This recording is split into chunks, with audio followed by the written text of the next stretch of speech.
Welcome to ஐயா school of banking. நான் உங்கள் ஜிஎஸ். இது வரைக்கும் நம்ம சேனலில் இது வரைக்கும் சப்ஸ்கிரைப் பண்ணாதவங்க மறக்காமல் சப்ஸ்கிரைப் பண்ணிக்கோங்க. அப்போ தான் நான் போடுற ஒவ்வொரு வீடியோஸும் உங்களை ரீச் ஆகும். சரியா? ஓகே.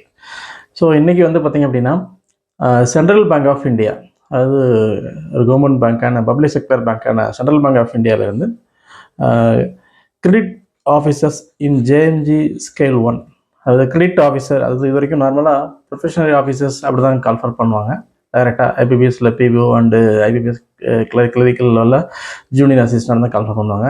இப்போ இதை பார்த்தீங்கன்னா credit officer in JMG junior management grade 1 grade scale, junior management grade scale 1 அப்படின்னா அசிஸ்டன்ட் மேனேஜர் அப்படிங்கிற போஸ்ட்டுக்கு கால்ஃபர் பண்ணியிருக்காங்க. இது ஜென்ரல் பேங்கிங். ஜென்ரல் பேங்கிங் என்னென்னா மீன்ஸ் ஜென்ரலிஸ்ட் ஆஃபீஸர்ஸ்னு சொல்லுவாங்க. ஸோ அந்த மாதிரி போஸ்ட்டுக்கு தான் ரெக்ரூட் பண்ணுறாங்க. ஓகே. இதுக்கு ஒரு கண்டிஷன் என்னென்னா, post graduate diploma in banking finance. So இதில் ஒரு டிகிரி 1 இயரில் கம்ப்ளீட் பண்ண சொல்கிறாங்க. அதுக்கான கோச்சிங்க்கும் அவங்களே கொடுத்துட்றாங்க. ஸோ இந்த எக்ஸாம் பாஸ் பண்ணதுக்கப்புறம் தான் பிளேஸ்மெண்ட் கொடுக்குறாங்க. பட் பிளேஸ்மெண்ட் கன்ஃபார்ம், அவ்வளோதான், வேறு ஒன்றும் இல்லை. சரியா? ஓகே. ஸோ இதுக்கான ஆன்லைன் ரிஜிஸ்ட்ரேஷன் எப்போ ஸ்டார்ட் ஆகுது அப்படின்னா, ஆல்ரெடி ஸ்டார்ட் ஆகிடுச்சு. So 30th January 2025 13th January 2025 start ஆயிடுச்சு. இதுக்கான லாஸ்ட் டேட் என்னைக்கு அப்படின்னு பார்த்தீங்கன்னா February 20 2025. சரியா? February 20 to 2025 தான் அதுக்கு லாஸ்ட் டேட் கொடுத்துருக்காங்க.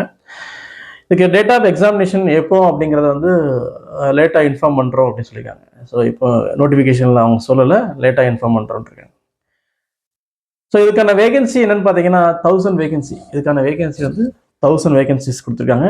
இதுக்கு ஜென்ரலுக்கு 405 அண்ட் அதர் பேக்அவுட் கிளாஸ்க்கு 270 அண்ட் எக்கனாமிக் வீக்கர் செக்ஷன் இடபிள்யூஎஸ்ன்னு சொல்லுவாங்கள்ல, அதுக்கு ஒரு 100 vacancy and schedule cost 150 and schedule try 75. சரியா? ஸோ இந்த மாதிரி 5 கேட்டகரி வைஸில் வேகன்சியை பிரித்து சொல்லியிருக்காங்க. ஸோ இதுக்கான இந்த 1 இயர் டிப்ளமோ கோர்ஸ் நீங்கள் முடிச்சிருக்கீங்களா, இந்த post graduate diploma in banking finance. So 1 year முடிச்சதுக்கப்புறம் உங்களுக்கு பிளேஸ்மெண்ட் கொடுக்குறாங்க. அப்போ அந்த பிளேஸ்மெண்ட்டில் அப்போ தான் உங்களுக்கு பேசிக் பே, அந்த 48,480 ரூபா, அந்த பேசிக் பே வச்சு சேலரி ஃபிக்ஸ் பண்ணுறாங்க. அப்ராக்சிமேட்டாக இது பேசிக் பே இவ்வளவு, மற்ற அதர் அலவன்ஸ் எல்லாம் சேர்த்து அப்ராக்சிமேட்டாக ஒரு 60,000 to 65,000 வரைக்கும் கிடைக்கக்கூடிய சான்சஸ் இருக்குது. சரியா? ஓகே. ஸோ இது ஐபிஎஸ் ஸ்கேல் தான், இந்தியன் பேங்கிங் அசோசியேஷன். அதுதான் பெர்மனண்ட் இன்னைக்கு கொடுக்கக்கூடிய கவர்மெண்ட் பேங்க்கில் ஃபிக்ஸ் பண்ணுற சேலரி ஐபிஏ தான் எவ்ரி 5 இயர்ஸ் ஃபிக்ஸ் பண்ணுறாங்க. அதுக்கான பேசிக் தான் இது. சார் அவங்க சிடிசி ஸ்கேலா அப்படிங்கிறது கேட்குறாங்க. சிடிசின்னா காஸ்ட் டு கம்பெனி. ஸோ அந்த மாதிரி இது கிடையாது, இது ஐபிஎஸ் ஸ்கேல் தான். ஸோ அதனால் பெர்மனண்ட் சேலரி ஆஸ் யூஷுவல் உங்களுக்கு கிடைக்கும். சரி. ஸோ இதுக்கான ஏஜ் பார்த்தீங்க அப்படின்னா, ஜென்ரல் கேட்டகரியாக இருந்தீங்கன்னா 20 to 30, சரியா? 20 to 30 வரைக்கும் தான் ஜென்ரல் கேட்டகரி ஏஜ் லிமிடேஷன் கொடுத்துருக்காங்க. அதுக்கு முன்னாடி ஏஜஸ் எப்போன்னா 13th November 2024, அதான் ages as on 13th November 2024 தான் ஏஜஸ் கால்குலேட் பண்ண வேண்டியிருக்கு. ஸோ ஜென்ரல் கேட்டகரி நான் சொன்ன மாதிரி 20 to 30 அண்ட் ஓபிசிக்கு 3 years ரிலாக்ஸேஷன் கொடுக்குறாங்க, 20 to 33 அண்ட் எஸ்சி எஸ்டிக்கு 20 to 35. ஸோ அவங்களுக்கு 5 years ரிலாக்ஸேஷன் கொடுக்குறாங்க. சரியா? ஓகே. ஸோ எஜுகேஷனல் குவாலிஃபிகேஷனும் ஆஸ் ஆன் டேட் நான் சொன்ன அந்த November 30th தான் ஸ்டார்ட் ஆகுது. சாரி, November 30th தான் கால்குலேட் பண்ணுறாங்க. Qualification any degree from recognised university. So யூனிவர்சிட்டியில் எனி டிகிரி இருந்தால் போதும். அது டெக்னிக்கலாகவும் இருக்கலாம், இல்லை நான் டெக்னிக்கலாகவும் இருக்கலாம், இந்த டிகிரியாக இருந்தால் போதும். பட் ஜென்ரல் கேட்டகரிக்கு 60% வேணும், 60% இருக்கணும். ஜென்ரல் கேட்டகரிக்கு 60% வேணும். அண்ட் ஓபிசி எஸ்சி எஸ்டிக்கு 55% இருந்தால் போதும். 5% ரிலாக்ஸேஷன் கொடுத்துருக்காங்க, 50% இருந்தால் போதும். அண்ட் தென் செலெக்ஷன் ப்ராசஸ் எப்படி நடக்குது அப்படின்னா, சிங்கிள் எக்ஸாமினேஷன், இதுதான் இது வரைக்கும் ரொம்ப முக்கியம். ஸோ இது வரைக்கும் பார்த்தீங்கன்னா ப்ரிலிமினரி மெயின் அப்படிங்கிற 2 ஸ்டேஜ் இருக்கும். நான் ஏற்கனவே இதுக்கு முந்தின வீடியோஸ்லாம் அவங்க நிறைய சொல்லியிருப்பேன்னு நினைக்கிறேன். ப்ரிலிமினரி வரையும். ஸோ ப்ரிலிமினரிக்கு டைம் நிறைய கொடுப்பாங்க, மெயினுக்கு டைம் கொடுக்கவே மாட்டாங்க. மெயினுக்கு டைம் ரொம்ப ரொம்ப கம்மியாக இருக்கும். ஸோ அது பார்த்தீங்க அப்படி, அதனால என்ன சொல்கிறாங்க அப்படின்னா, சிங்கிள் ஆன்லைன் டெஸ்ட்டு ப்ளஸ் அதில் டிஸ்கிரிப்ட் டைப்பும் இருக்கும். அதுக்கப்புறம் இன்டர்வியூ. ஸோ மொத்தமே 2 ஸ்டேஜ் தான். சொல்லப்போனால் online test plus interview 2 stage தான் இப்போ 2 ஸ்டேஜ் தான் வைக்கிறாங்க. ஸோ அதை பேஸ் பண்ணி தான் எக்ஸாம் ப்ராசஸ் வந்து இருக்கும். சரியா? ஓகே. ரெண்டாவது வந்து எக்ஸாம் பேட்டர்ன் எப்படி இருக்கும், அந்த ஆன்லைன் எக்ஸாமினேஷன் சொல்லிட்டோம். அதில் என்னென்ன சிலபஸ்லாம் இருக்கும், அது என்னென்ன சப்ஜெக்ட்லாம் வைஸ் கேட்பாங்க அப்படிங்கிறத பார்க்க போகிறோம். இப்போ பார்த்தீங்க அப்படின்னா இங்கிலீஷ் லாங்குவேஜ். ஸோ இங்கிலீஷ் லாங்குவேஜில் மொத்தம் 30 கொஸ்டின்ஸ் இருக்கும். அதுக்கு வந்து 30 marks and 25 minutes. 30 question 30 marks 25 minutes. ஆக்சுவலாக என்னென்னா ஒரு கொஸ்டினுக்கு ஒரு மார்க், அவங்க கால்குலேட் பண்ணுறது ஒரு கொஸ்டினுக்கு ஒரு மார்க்.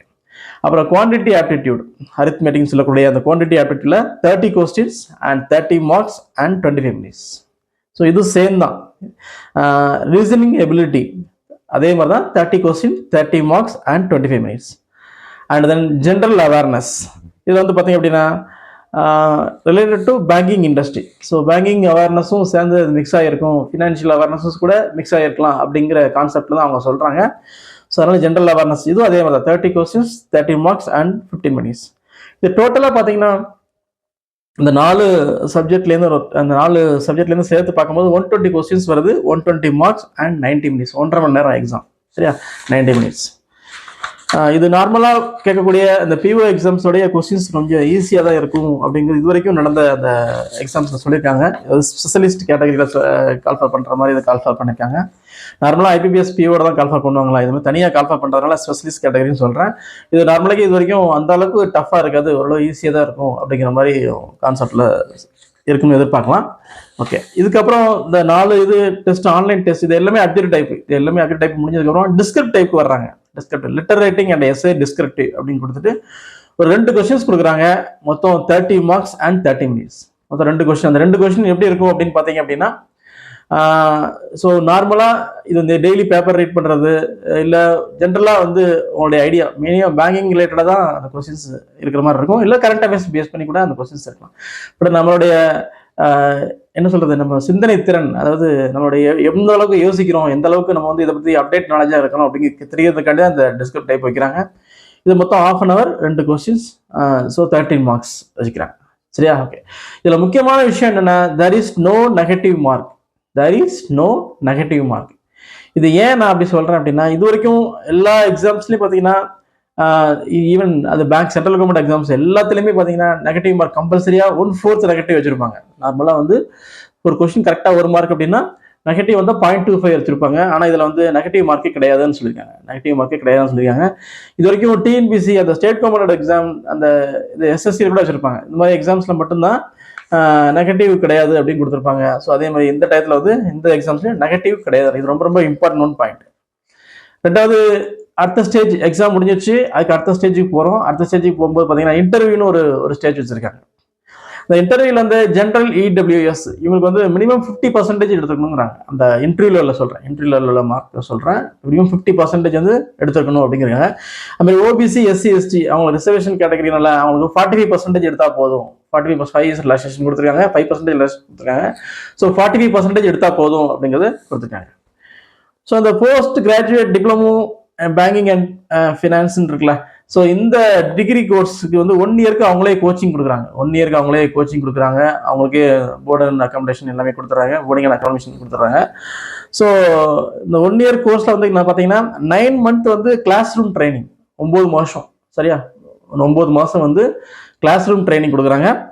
அப்புறம் அதில் 3 month வந்து ஆன் ஜாப் ட்ரைனிங், ஏதாவது ஒரு பிரான்ச்சில் வந்து ஆன் ஜாப் ட்ரைனிங் கொடுக்குறாங்க, ஒரு 3 மாதம் மட்டும். இந்த 9 month பார்த்தீங்க அப்படின்னா ப்ளஸ் இந்த 9 month பார்த்தீங்க அப்படின்னா உங்களுக்கு வந்து ஸ்டேஃபண்ட் தனியாக கொடுக்குறாங்க. ஸ்டேஃபண்ட் அது 2500 பெர் மந்த். இந்த 9 மாதம், அதாவது நீங்கள் எக்ஸாம் பாஸ் பண்ணி இன்டர்வியூ கிளியர் பண்ணி ஃபைனலாக அவங்களுக்கு வந்து ஓகே நீங்கள் ட்ரைனிங்கு ஃபிட் ஆகிட்டீங்க அப்படின்னு சொல்லிட்டு ஜாப்புக்கு கிட்டத்தட்ட ஜாப் 1 year முடிஞ்சோன்னா ஜாப் ஜாயின் பண்ண போகிறீங்க, ஃபிட் ஆகிட்டீங்க அப்படின்னா உங்களுக்கு 9 month வந்து பெர் மந்த்துக்கு வந்து 2500 ஸ்டேஃபண்ட் தர்றாங்க. அப்போ வந்து சேலரி ஃபுல் சேலரிலாம் கிடைக்காது, ஒன்லி ஸ்டேஃபண்ட் மட்டும் அதில் கிடைக்கும். 9 monthக்கு மட்டும் 2500 பெர் மந்த். அதுக்கப்புறம் ஆன் ஜாப் ட்ரைனிங் அந்த பிரான்ச்சில் ஒர்க் பண்ண சொல்கிறாங்களா ஒரு 3 மாதம், அதுக்கு வந்து 10,000 தர்றாங்க. 10,000 பெர் மந்த், 10,000 பெர் மந்த் அப்படி கொடுக்குறாங்க. அதுக்கப்புறம் பார்த்தீங்க அப்படின்னா அந்த ஜேஎம்ஜி ஸ்கேல், அது அசிஸ்டன்ட் மேனேஜர் போஸ்ட்டில் வந்து ஜாயின் பண்ணிங்கன்னா நார்மல் ஸ்கேல் உங்களுக்கு வந்துடும். பட் அதுக்கான ப்ரொஃபஷன் 2 years, நார்மலாக பிஓ ஜாயின் பண்ணுற மாதிரி தான் 2 years ப்ரொஃபஷன் கொடுக்குறாங்க. அதுக்கப்புறம் தான் கன்ஃபர்மேஷன் கொடுக்குறாங்க. 2 years கழிச்சு தான் மேபி கன்ஃபர்மேஷன் டெஸ்ட் கூட உங்களுக்கு வைக்கலாம். கன்ஃபர்மேஷன் பேஸ் பண்ணி டெஸ்ட் வச்சு அதுக்கப்புறம் வந்து உங்களுக்கு வந்து கன்ஃபார்ம் பண்ணலாம். ஸோ இது வந்து ஆஸ் யூஷுவல் அதுக்கப்புறம் பிஓக்கு என்ன சொல்கிறாங்களோ அதே மாடல் தான் அங்கே ஸ்டார்ட் ஆகும். சரியா? ஓகே. ஸோ இந்த கோர்ஸ் கண்டக்ட் பண்ணுறாங்களா, post graduate diploma in banking and finance, இந்த கோர்ஸ் கண்டக்ட் பண்ணுறதுக்கு வந்து பார்த்தீங்க அப்படின்னா இந்த கோர்ஸ் ஃபீஸ்னு ஒன்று கலெக்ட் பண்ணுறாங்க. அது எவ்வளோ 3 to 4 lakhs வரைக்கும் இருக்கும் ப்ளஸ் ஜிஎஸ்டி. 3 to 4 lakhs எக்ஸாக்டாக எவ்வளோ அமௌண்ட்டுங்கிறது அவங்க சொல்லலை. 3 to 4 lakhsக்குள்ளே இருக்கும் அப்படின்றாங்க. ஸோ லேக்ஸ் கலெக்ட்னு இருக்கணும்னா நம்ம எல்லாரும் பயந்துட வேண்டாம். ஸோ ஐயோ லேக்ஸ் கணக்கு இது எப்படி நம்மளால் கட்ட முடியும் அப்படிங்கிற ஏதோ பயந்துட வேண்டாம். நம்ம கஷ்டப்பட்ட ஸ்டூடெண்ட்ஸ் யாராவது வந்து பயந்துட வேண்டாம். ஸோ இதுக்கான லோனும் அந்த சென்ட்ரல் பேங்க் ஆஃப் இந்தியா கொடுத்துட்றாங்க. இதுக்கான லோனும் அந்த சென்ட்ரல் பேங்க் ஆஃப் இந்தியா கொடுத்துட்றாங்க. அப்போ ஸோ லோன் வந்து பார்த்தீங்க அப்படின்னா அவங்க கொடுத்துட்றாங்க. நம்ம அதுக்கான லோனுக்குள்ள டியூ வந்து அவங்க சேலரிலே பிடிச்சிக்கிறோம் அப்படின்னு சொல்கிறாங்க. ஸோ அதுக்கான டியூ வந்து சேலரிலே அவங்களுக்கு பிடிச்சிடுறாங்க. ஸோ அதுக்கு தனியாக அதுக்கு பேர் எஜுகேஷன் லோன் பேசிஸில் நம்ம கொடுக்குறோம் அப்படின்னு சொல்லியிருக்காங்க. எஜுகேஷன் லோன் பேசிஸில் உங்களுக்கு கொடுக்குறோன்னு சொல்லியிருக்காங்க. ரெண்டாவது வந்து அந்த கட்டின அமௌண்ட் இருக்குல்ல 3 to 4 lakhs இருக்குல்ல, ஸோ அது வந்து பார்த்தீங்க அப்படின்னா உங்களுக்கு வந்து 5 years கழிச்சு அது ரீஎம்பர்ஸ்மெண்ட் பண்ணிக்கலாம். நீங்கள் லோனாக போட்டது வந்து ஒரு 5 years கழிச்சு, 5 years கழிச்சு அப்படின்னா உங்களுக்கு ஜாப் வந்து 2 years கழிச்சு பெர்மனெண்ட் ஆகிடும். அதுக்கப்புறம் டோட்டலாக அந்த சர்வீஸ் 5 years உங்களுக்கு முடிஞ்சதுக்கப்புறம் இந்த என்ன லோன் 3 to 4 lakhs பே பண்ணுறீங்களா இந்த அமௌண்ட் வந்து அப்படியே ரீஎம்பர்ஸ்மெண்ட் பண்ணிக்கலாம் அப்படிங்கிறாங்க. ஜஸ்ட் ஒரு சேஃப்டி கேண்டி அந்த ஃபண்டை அவங்க வந்து வாங்கி வச்சுருக்காங்க. ஸோ இடையில எங்கேயாவது நீங்கள் வந்து டெர்மினேட் ஆனாலோ இல்லை அந்த ஜாப் விட்டு போனாலோ அந்த அமௌண்ட் வந்து திருப்பி உங்களுக்கு கிடைக்காது. ஸோ அந்த பேசிஸில் அந்த ஒரு பாண்டு சேஃபில் இந்த அமௌண்ட் வாங்கி வச்சுக்கிறீங்க.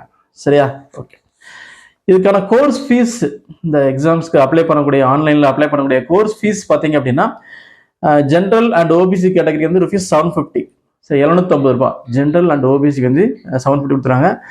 அண்டு உமன் அது லேடிஸ் அதுக்கு வந்து SC ST physically with disability இந்த இவங்களுக்கு இந்த கேட்டகரிக்கு வந்து 150 ரூபா தான் கொடுக்குறாங்க. சரியா? லேடிஸ்க்கு எல்லாமே 150 ரொம்ப கம்மியான ஃபீஸ் தான். ஸோ நல்லா எக்ஸாம் ப்ரிப்பேர் பண்ணுறவங்க மறக்காமல் அப்ளை பண்ணுங்கள். அப்புறம் வந்து நமக்குடைய எக்ஸாம் சென்டர் எங்கே அப்படின்னா தமிழ்நாடு லெவலில் பார்த்தீங்கன்னா சென்னை, மதுரை, திருச்சி, கோயம்புத்தூர் அண்டு வெள்ளூர் மொத்தம் 5 பிளேசஸில் வந்து இந்த எக்ஸாம்ஸ் வந்து நடக்கு. ஸோ எக்ஸாம் டேட் வந்து உங்களுக்கு வந்து இன்னும் கொடுக்கல. ஸோ அதில் இன்ஃபர்மேஷன் வந்து லேட்டாக தான் கொடுக்கணும்னு சொல்லியிருக்காங்க. ஸோ அதெல்லாம் எங்கே என்னைக்கு டேட் அமையுதோ அதை பார்த்து தான் உங்களுக்கு இன்டிமேட் பண்ணுவாங்க. ஸோ எக்ஸாம் ப்ரிப்பேர் பண்ணுறவங்க மறக்காமல் அப்ளை பண்ணுவாங்க. ஈவன் பிஓ லெவலில் போகிறவங்க அப்படின்னு முடிவு பண்ணுவாங்க தாராளமாக அப்ளை பண்ணலாம். இது எடுத்த உடனே ஒரு 1 year டிப்ளமோ கோர்ஸும் உங்களுக்கு வந்து சைடில் கிடச்சிடுறது 1 year. அது முடிச்சதுக்கு அப்புறம் வந்து ப்ளஸ் வந்து டைரெக்டாகவே பெர்மனன்ட் போஸ்டிங்கும் கிடச்சிருது. ஸோ ரொம்ப சிலவங்க பிஓ போகிறதுக்கு ரொம்ப டைம் ஆகுது, ஸோ ரொம்ப கஷ்டமாக இருக்குது அப்படிங்கிற மாதிரி ஃபீல் பண்ணுறவங்க இந்த எக்ஸாம்ஸ் தாராளமாக போகலாம். சரியா? எக்ஸாம் பேட்டர்னும் ரொம்ப ஈஸியாக இருக்குது. இது ப்ரிலிமினரி மெயின்ங்கிற கான்செப்ட் இல்லை, சிங்கிள் எக்ஸாம் ப்ளஸ் இன்டர்வியூ பேசிஸில் இருக்கிறனால மறக்காமல் எக்ஸாம்ஸ் ப்ரிப்பேர் பண்ணுறவங்க மறக்காமல் அப்ளை பண்ணிவிட்டு பிளேஸ்மெண்ட் ஆகிறதுக்கு என்னோட வாழ்த்துக்கள். தேங்க்யூ. நெக்ஸ்ட் வீடியோவில் மீட் பண்ணுறேன். நன்றி.